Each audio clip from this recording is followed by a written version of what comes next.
Hello people, welcome back to the channel. This is Sorin, and today's video we're gonna have a monster game into the IS-2S. So what is the IS-2S? We managed to get this tank from the Road to Berlin event right 2 years ago, back in May of 2020. This is another variant of the IS, as we have over here on the chat. We do have 1, 2, 3, 4, 5 ISs and another 2 tanks that carry pretty much the same main armament. Talking about the main armament, it's a 122mm Soviet Russian gun with a really bad accuracy, really bad dispersion, but you don't care about that. You're a Russian vehicle. You don't need to aim, as I'm gonna show you in the video. So the stock DPM is 1984, the same as you get on all of those 6 vehicles except the KV-122. Well, the KV-122 put over here, as I mentioned, because it's featuring pretty much the same gun and gun handling and everything. So if you have one of those tanks, they're pretty much the same gun and you pretty much need to use the same kind of equipment. So pretty much all the tanks, as I mentioned, are having 170mm of penetration, 390 alpha damage, stock reload of 11.79, and the shell velocity is actually pretty slow for 780 meters. They carry 28 to 38 ammunition. The KV-3 carries more because it's much heavier and has a much bigger turret. It's slower, it can carry more. The IS-2, the Tech 3 variant, because there is an IS-2 Tech 3 and there is an IS-2 from Russia, that's a premium tank. This tank can have 250mm of hitman, which is one of the best ammunition that you get over here. I believe it's the same gun that you have on the KV-4 at tier 8, but I believe it's before you unlock the 107mm. But yeah, you do have one of the best penetration on this tank compared to any kind of tank on this comparison. You have APCR with 975. Yeah, that's not the best shell velocity for an APCR, but still you can have 217mm of penetration, which can deal with some tier 8 and tier 9s if you manage to hit the weak point. Talking about hitting the weak point, well, you have 3.3 seconds aiming time, which is a long aim time. The dispersion also 0.44. The KV-3 gets like one of the best over here statistics, maybe because he's much slower and slow but steady. But talking about the IS-2S in particular, it does get one of the best dispersion. Like you do have the best dispersion while moving, while tank traverse, while turning the turret. The turning the turret is 0.12, which is so much better. Like look, all in this class they are pretty much like have a 1 to 2 different, but this tank has 4 0. It has like 25% better turret traverse, which mean a lot. You can snapshot while stationary and just turn the gun and snap. It's really powerful. The elevation as well is really decent, 25. Some tanks can do 25 as well, some can do 20. The IS-2 can do only 5 degrees of ground depression, where this tank can do 6 degrees, it's alright. But the KV-3 can do 7. I really feel as I'm playing the KV-3 for 3 marking it, and I really want to finish. On top of that, it's a really nice vehicle. I want to feature it because it's a tank for beginners. Once you manage to finish with it, to have the equipment, the turbo, the crew, everything you need, the last engine, and so on. Talking about the engines, the mobility of this tank is one of the slowest in this class. It's even slower than the KV-3 that is a behemoth at 70 tons almost. This tank, I believe, because it's better armored or shielded, it does get reduced top speed at 30 km. It feels really slow. Like if you're gonna see from the gameplay, we're gonna play on Ensk. Ensk is a really quick map, therefore the mobility didn't feel that much that worse. But once you compare it to the IS, that can go up to 34, which is pretty much the same you can do when you have the turbo, which I really mentioned to pick turbo on this tank. The IS-2 can go up to 37, and the KV-220, 122 can go up to 42, which is just becoming more of a medium tank. And on top of that, the power to weight ratio, it's kind of alright for like all vehicles in this comparison, whereas the IS gets one of the most powerful engines over there with 16 horsepower per ton. Yeah, this tank doesn't really lack the mobility. The stock IS, it's really mobile. And yeah, there is the KV3 lagging behind with 11 horsepower per ton, but this tank, as I mentioned, is a behemoth. Forgot to mention 14 kilometers an hour reverse speed. It's really healthy indeed. Next, we do have the terrain resistance. There is where this tank really sucks. I mean, if you're gonna play on the Lakeville, if you're gonna, for some reason, wanna take the hill over there, or the whatever it's called, the balcony, or when you fight over there for the that thing where over there where you go with your crown wagon, you know what position I'm talking about, the 1-2 line. You're gonna feel like it's gonna take pretty much like 3 or 4 minutes because you're gonna go up to 11, 20, 11, 12, 13 kilometers an hour or something like that. The terrain resistance are so damn bad on this vehicle. I don't know why. Maybe it's just balancing factor, but overall the mobility of this is as low as a KV3. And yeah, that's the real through. Now talking about the armor, we can see that pretty much they have pretty much the same turret armor, and the hull armor is here and there pretty similar, maybe better than some of them and worse than the IS. But overall, the armor it's pretty decent. You can do some bounces versus tier 6, tier 7s, and luckily tier 8s. But yeah, once you get versus tier 8s and 9s, you are not gonna really use the armor. You're not gonna be a full-blooded heavy tank. You're gonna be more of a support tank.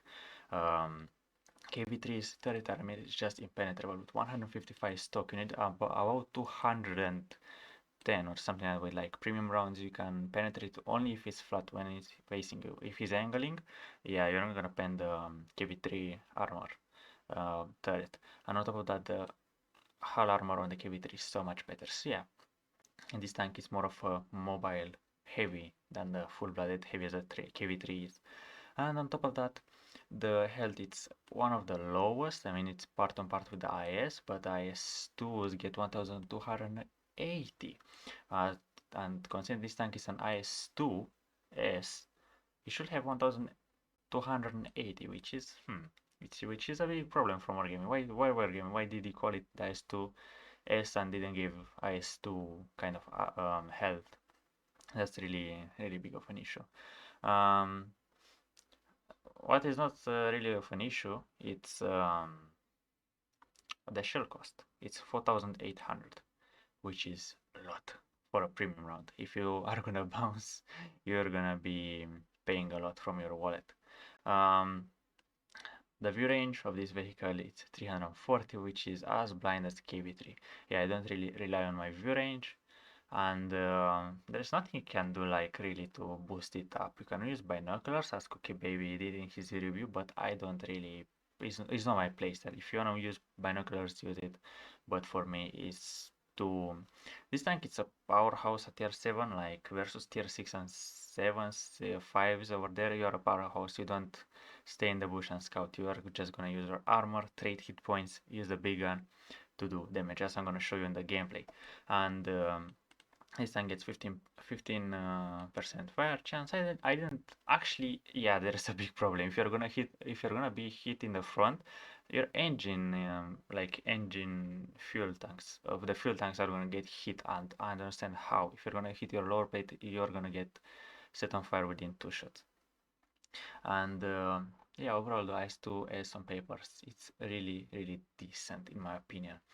Talking about the recent statistics, it's one of the most played tier 7 heavies within the 30 days. 135,000 battles to be exact. Talking about the layout of the equipment that you should use. Personally, the all-terrain suspension, because you wanna improve the ground resistances as much as you can. The aiming gear lapping to trade your bad accuracy for the aiming time, because you don't really wanna like boost the accuracy if you're gonna sit too long in the open field. And on top of that, this tank is not made to snipe. This tank is made to play in close quarters combat. So you better aim quicker in short-term situation than being a support sniping tank with 0.44 accuracy. That's only my opinion, but you should take this in consideration. And on top of that, I'm thinking whether the periscope electric device it's good or the sound insulation. Talking about the tier 6 and tier 7 artillery, they're not gonna stun you that much, so yeah, I believe getting like 6 or 7 meters view range is not gonna hurt everyone. And now talking about the equipment, I'm using personally vents, which is a really bad idea because yeah, I don't feel like with the vents I'm going anywhere. It's just gonna give me a slight DPM advantage. But what you should really use is of course can you use vertical stabilizer on this? Looks like no. You need to use the rotation mechanism, the rammer, and it's on your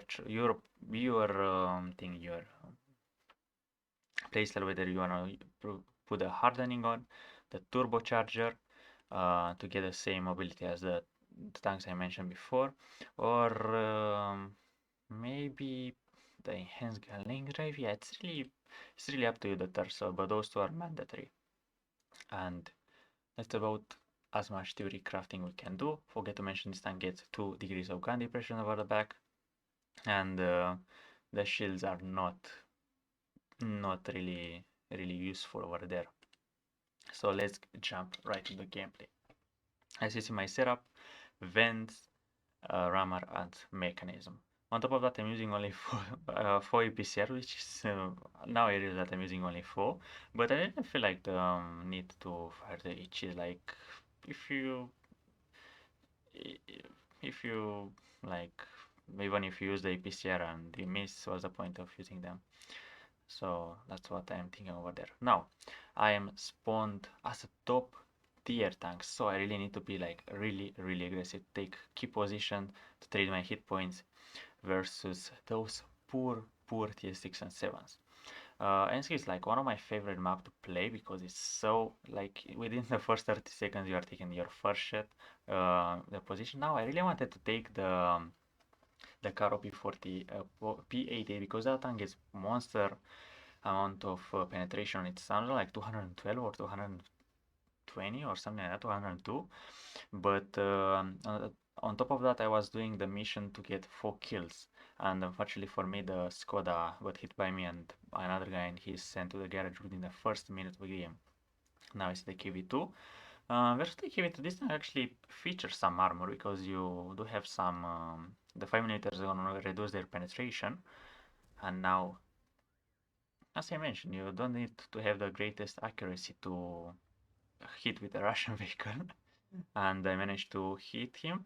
Now I'm aiming where usually those tanks like the T150, the KV2, the KV3, if you're gonna hit them over there, they have pretty exposed engine tanks, the fuel tanks, and they're gonna be catching fire. And I understand what this KV2 was doing. I believe he stuck himself into the building. As you can see, we got hit by the tier 5 in the lower plate, and he managed to hit our fuel tanks. And now there is the Jag Panzer 4.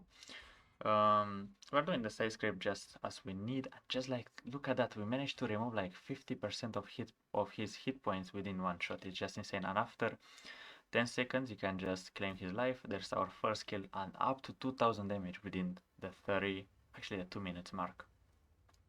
My team is not doing the best, and I'm over here just picking up damage and kills.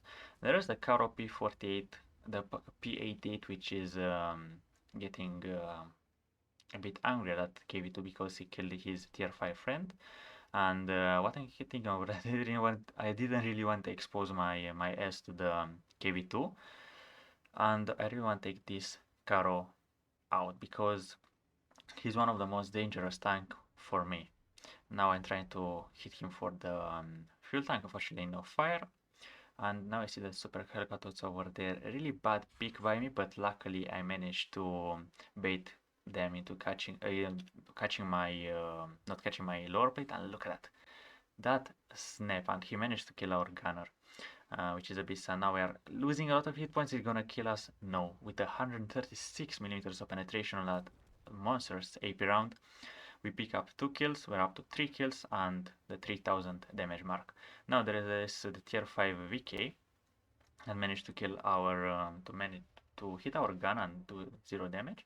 Now I'm trying to hit the KV for some hit points over there, but at the same time I'm not trying to get myself killed, because if he's gonna aim for my cupola, he's gonna do the damage. And look at that, the second fire in this game, and he's burning. We're up to 3.5k damage just like that, and 4 kills. Now I'm trying to I'm really lucky over there that I managed to hire roll for 443. We're kind of on our luck over here, and looks like we secured the other flank as well. And now waiting for the J Panther just to catch the KV2 attention. And yeah, really powerful round over here. Our 5th kill, it's in the bag. I managed to complete my mission that I wanted to do, the 4 kill missions.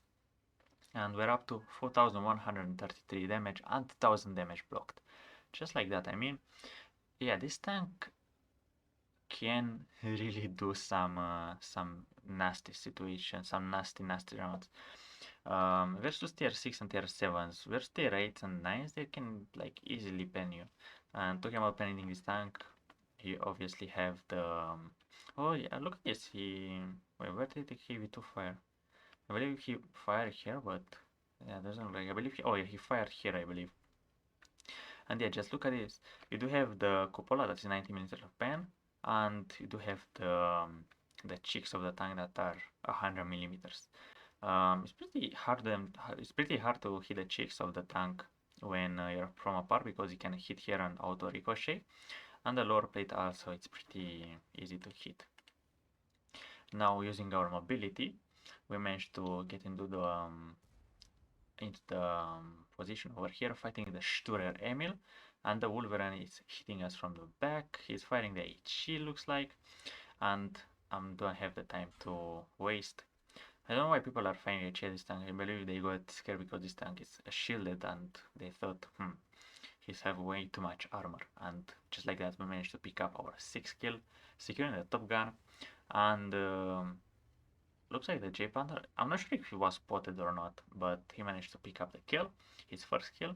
And now over here I'm just looking for another shell and another victim over there. The ram tweets spotted. I take my time to aim, and just like that, as I mentioned, the 3% aiming time lost over there for that piece of equipment. I believe you see it pays the price. We managed to secure 7 kills, 4891 damage into the tier 5 game. That's really impressive. Let's go back to the internet, and the people are searching for us. We do get quite popular, and everyone's like messaging us when we do the video, and that's really really unlucky. But yeah, this was an ace tanker. Usually you expect ace tankers, but dealing 5000 damage at tier 5, it's kind of interesting, and therefore we managed to get a 1778 base experience. This is why one of the highest amount I managed to get, excepting that time when I did 7.7 thousand damage and I believe 4 kills into a Progetto Bisonte C45 in a tier 9 matchmaking. I managed to do my record at I believe 3.2k on my profile or something like that. But yeah, this is like one of the second best game I had into this. We managed to get a steel wall for obviously blocking the damage, the high caliber, the top gun, and with some luck on that Skoda that managed to hit the first time, we could get the pool, not the pool, the I'm not sure what's the 8th medal. I haven't got one for like years, and and yeah, I forget how his name, but yeah, pretty interesting. I was really impressed that we had this low amount of hit points on the battlefield. I was expecting to be like, I don't know, like 15k or something like that, because I usually play at high tiers, and I expected that, but I still managed to do 4 times more than the second guy. The car was carrying as well his team, and yeah, pretty decent. And look at this for a Russian vehicle, firing 15, hitting 15 and penning 14. I'm not sure where I bounced on, but it happens. So yeah. On top of that, we managed to do 98,000 profit, which is really, really good. And just like that, we managed to get a really good map for the IS-2, really good matchmaking, and I believe it showed to you why the Russian vehicles are so popular, so good in World of Tanks. So without further ado, I'm gonna end the video here. Thank you very much for watching, guys. I will see you legends in the next one. Bye bye.